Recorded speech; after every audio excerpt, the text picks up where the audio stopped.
ভাই একটু শোনেন, দেখেন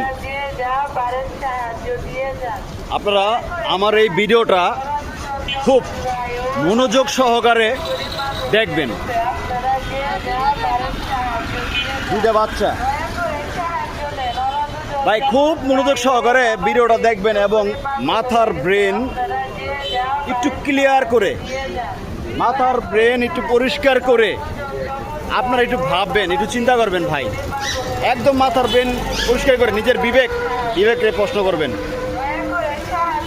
এই দুইটা বাচ্চা এখানে শুয়ে রয়েছে এবং মাইকে ঘোষণা দিচ্ছে, শোনেন।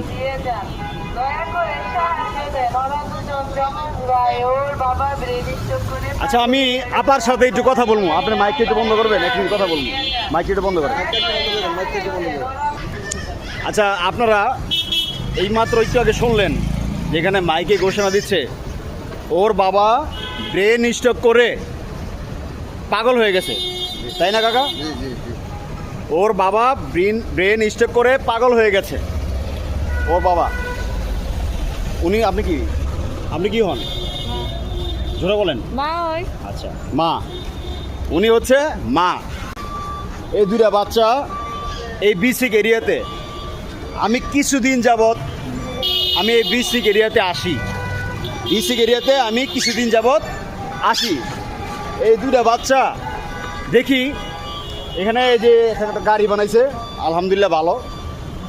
এই গাড়ির মধ্যে শোয়াই রাখে দুইটা বাচ্চা, জমজ বাচ্চা। এটা তো আপনার বাচ্চাই নাকি?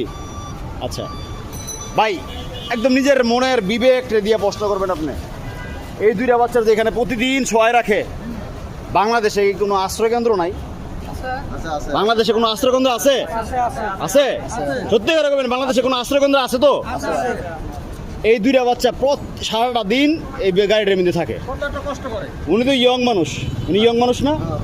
ইয়ং মানুষ কি না? এই দুইটা বাচ্চা সারাটা দিন এখানে শোয়াই রাখে দুইটা। আচ্ছা, ওর বাবা শুনতেছি ব্রেন স্ট্রোক করে পাগল হয়ে গেছে। তো ওরা কি হইব কোন? ওরা কি হইব বলেন? এই দুইটা বাচ্চা কি হবে বলেন ভাই? ওরা আরো পাগল বেশি।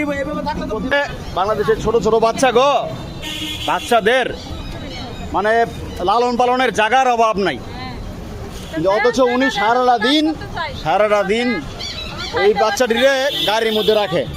আবার কয় ওর বাবায় মানে ব্রেন স্ট্রোক করে পাগল হয়ে গেছে। কিন্তু এই বাচ্চাগুলো কি হইব?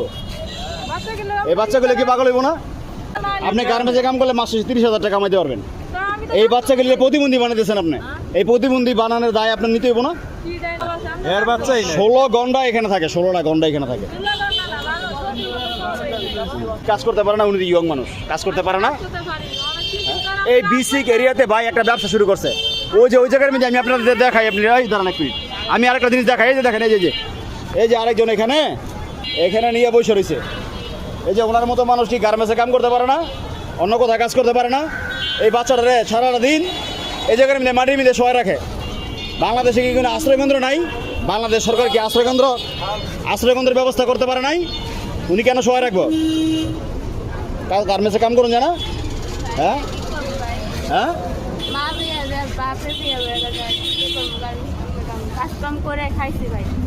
বাসা বাড়িতে কাজ কাম করুন জানা? এই বাচ্চাটা সারাদিন শোয়া হবে। আশ্রয়কেন্দ্র নাই? কোন আশ্রয়কেন্দ্র নিয়ে গেছো?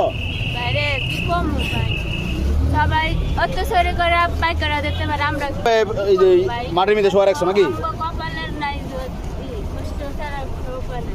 কোন জায়গায় গেছো? কোন কেন্দ্রের মধ্যে গেছো যে ওরে রাখতে গেছো? যাও নাই। বাচ্চা পোলাপাইন রাখার জন্য ভালো কেন্দ্র আছে বাংলাদেশে, নারায়ণগঞ্জের ভিতরে আছে। উনি কি একটা কেন্দ্রের মধ্যে গেছে? এই বাচ্চা গেলে প্রতিবন্ধী বানাইতেছে, এই দায়ভার কি নিব? আপনি চিনেন না? এই বাচ্চা, আপনি যদি বাচ্চা হয়ে থাকে, এই বাচ্চাগুলো আজকে প্রতিবন্ধী হইতেছে কার কারণে? আপনার জন্য। আপনি ইয়ং মানুষ, আপনি কিন্তু বুঝার মানুষ, আমি যাদের গেছে কঠিন চালাক মানুষ আপনি, এবং সঠিক পরিমাণ জ্ঞান আপনার ভিতরে আছে। আপনি আছে গার্মেন্টসে কাম করলে মাস শেষে একটা হেল্পার 30,000 টাকা দেন পায়, 30,000 ওভার টাইম সহকারে 30,000 টাকা মাই, সত্য কিনা? উনি কি পারতো না গার্মেন্টসে কাম করতে? আর বাসা বাড়ির কাম করলে তো খাইয়ে পরে সুন্দর মতো চলতে পারতো।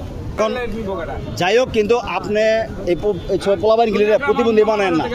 আপনার জন্য, আপনার বাচ্চাদের রাখার জন্য জায়গা আছে। আপনার বাসার ঠিকানাটা এখন আমি আপনারা লয়ে যাবো, আপনার বাসাটা যাবো আমি।